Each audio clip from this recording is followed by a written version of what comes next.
Hey Mustangs, welcome to your Friday edition of the Daily Update. I'm Erica Newberg. A native Texan takes off for a big trip ahead. That story tops today's Mustang Minute. A Texas-born astronaut is set to fly high as a member of the SpaceX launch. SMU-TV's Jenny Rudolph joins us live with more. A SpaceX rocket carrying 4 astronauts launches from Florida on Friday morning.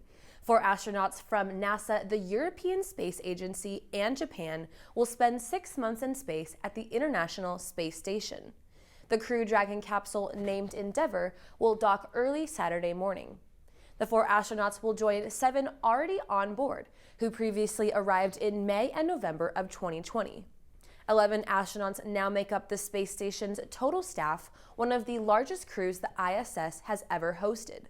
This marks the 3rd crewed flight launch for Elon Musk's company and the first time SpaceX will reuse hardware for a crewed mission. For SMU-TV, I'm Jenny Rudolph. Thanks, Jenny. The U.S. House of Representatives approves a bill that would make Washington, D.C. the 51st state. The bill would create the state of Washington Douglas Commonwealth, named after Frederick Douglass. Advocates for the bill consider it a civil rights issue due to the lack of congressional representation for D.C.'s 700,000 residents. If admitted, it would be the first state with a plurality black population. The bill passed along party lines with no Republican support, but it is expected to fail in the evenly split Senate. It's been busy on Capitol Hill as the U.S. Senate approves an anti-Asian hate crime bill. The bill passed more than a month after the Atlanta mass shooting that killed 8 people, including 6 Asian women. This bill is intended to expand the federal government's efforts to address the recent rise in attacks against Asians. State and local entities will be guided by a point person at the Justice Department who reviewed a hate crime incident and can help report on hate crimes. Another goal of this bill is to expand public education campaigns to increase awareness and outreach to victims. The bill now goes to the House for approval. As millions more people get the COVID-19 vaccine, herd immunity could be on the horizon. SMU-TV's Lauren Rangel has more in this week's Coronavirus on the Hilltop.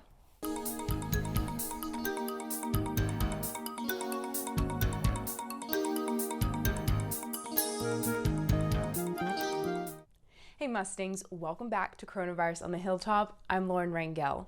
For many people, the vaccine is a light at the end of the tunnel. And on the other side is what health officials are calling herd immunity. SMU Dr. Arthi Krishnan breaks down what that means. Herd immunity is a term used to define a community where enough people have developed immunity to an illness such that illness cannot survive. So a typical virus needs a host. And so the virus gets spread from one person to another. As each person gets infected, the virus replicates and it spreads and it spreads and it spreads. But when you get enough people in the community immune to COVID, that virus can no longer survive. There's no host. That is herd immunity. Herd immunity can be achieved through vaccination efforts. The goal with the COVID vaccination is that if enough people are vaccinated, the virus will no longer have a host and can no longer survive. Ultimately, the ideal would be the virus dies and goes away forever. As you know, the vaccine is rolling out. You're deemed immune once it's been 2 weeks after your second dose of Pfizer or Moderna. Still practicing infection control measures is ideal until we can get herd immunity. And then the advantage of being immunized before we get herd immunity is that you can be around other people that have been immunized and you don't have to necessarily wear masks. You can gather in small groups indoors with others that have been immunized. Friday is the last day to get your first dose from the health clinic here at SMU if you want to get your second dose before the semester ends. However, vaccine sites outside of SMU are open to all adults in Texas. The Pfizer vaccine is available for anyone over the age of 16 years old. And if you're over the age of 18, you're eligible for the Moderna or Johnson & Johnson vaccine. If you haven't gotten your vaccine or need to get your second dose, Methodist Health Center is partnered with SMU and you can go to their website to register. In the meantime, if you have COVID-19 questions, feel free to send them to @Lauren_K_Rangel. Thanks for tuning in to this week's episode of Coronavirus on the Hilltop. Until next time, pony up.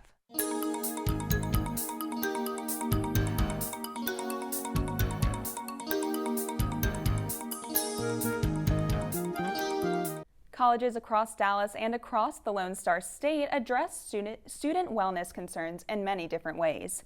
SMU-TV's Jenny Rudolph takes a look at what a wellness class really means in the middle of a pandemic.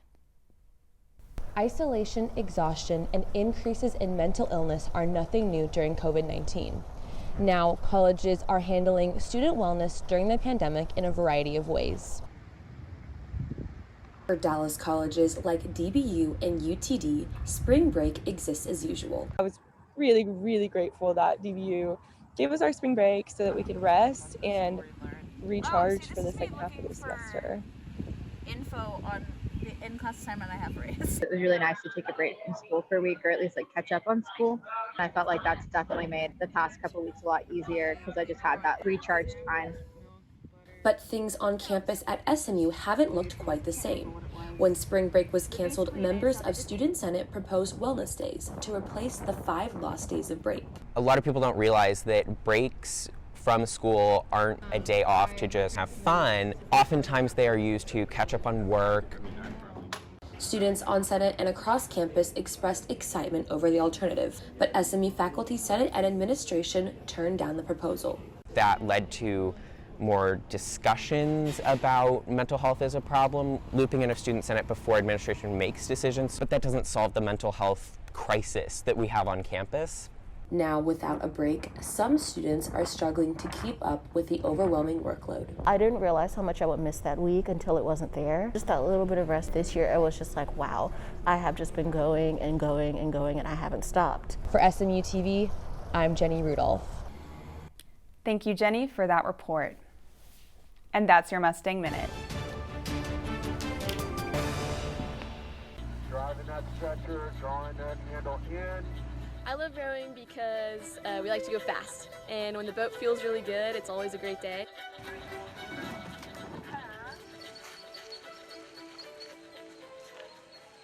Rowing is such a talent, and it takes a lot of perseverance, and not a lot of people have that. It's going to be challenging and tough some days, but other days you're going to feel like you're on top of the world. So it's kind of cool to be like, whoa, you're a rower? Like, what is that about? What do you do? And then you can tell them how hard we work.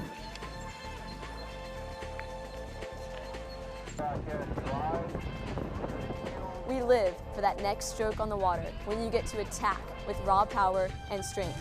We are racers, and we are SMU Rowing. Learn more about rowing today.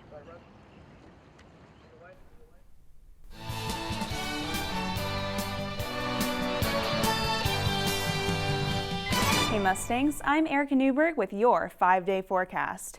Keep your umbrellas handy. On Friday, there is a 90% chance of thunderstorms, and some of those storms could be severe. But get ready for a beautiful weekend to be outside, Mustangs. The clouds will move out and it'll warm up too. Saturday's high will be in the mid-70s and lows will be in the mid-50s.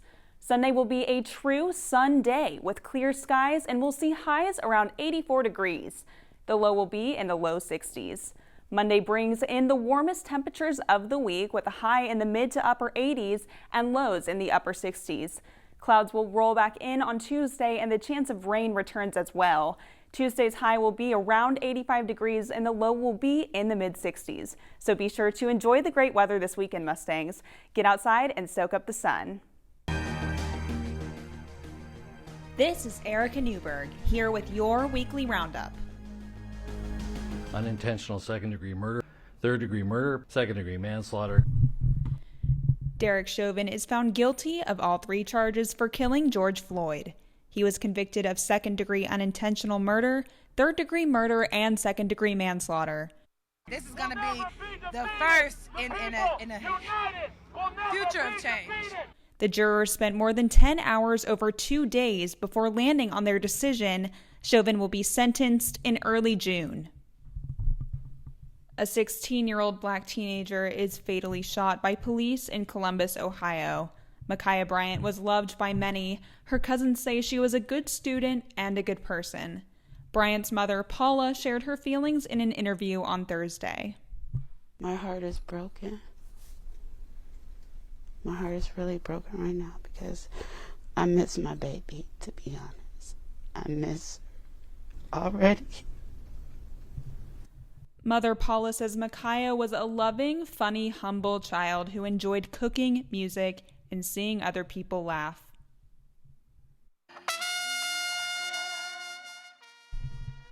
Mourners gather in Minneapolis to honor the life of Daunte Wright, the black motorist fatally shot by police on April 11th. Wright was 20 years old. His death occurred just 10 miles from the site of the killing of George Floyd. Reverend Al Sharpton gave an emotional eulogy at the service. But where we know that they're there to serve and protect, not treat us like we've been convicted.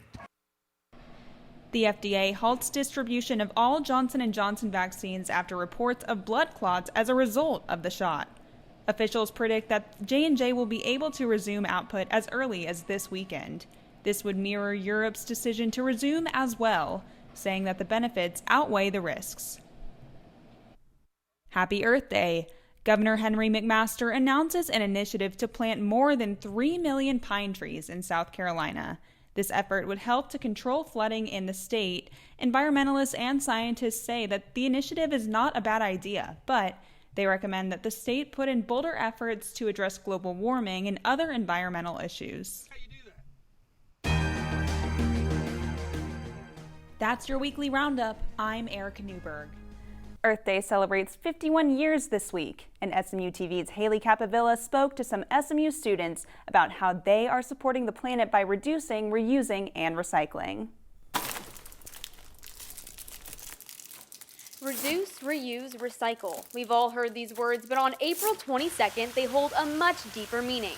Many SMU students are celebrating Earth Day and reflecting on what those 3 R's mean to them. To me, it means being conscious of the way that you spend your money and where you put it and how it ends up after you're done using it. Some students believe it is important to practice the 3 R's because human activities are hurting the planet. A lot of the pollution and things that we've done has been self-inflicted by humans, so I think that just being self-conscious and moving forward, we can reserve our natural resources. Many experts say a good way to practice the 3 R's is by buying and selling used items. So I really like to go thrift shopping, and I try to buy a lot of secondhand items, especially for like my furniture in my room. Many student organizations on campus are also working to protect the planet. I work with the SMU football team, and we all use reusable water bottles, so I think that's a big part of it because I know that, plastic water bottles add up. Remember this, one man's trash is another man's treasure. For SMU-TV, I'm Haley Capavilla. According to the U.S. Environmental Protection Agency, the 3 R's help save energy, prevent pollution, and conserve natural resources. Well, that's all we have for you Mustangs. Remember, you can find us on Facebook at facebook.com/SMU Television and follow us on Twitter at SMU-TV. If you have any story ideas, shoot us an email, smutv@smu.edu. Thanks for watching this Friday edition of the Daily Update. Be sure to tune in next week for more news from the Hilltop. Until then, have a great weekend and pony up.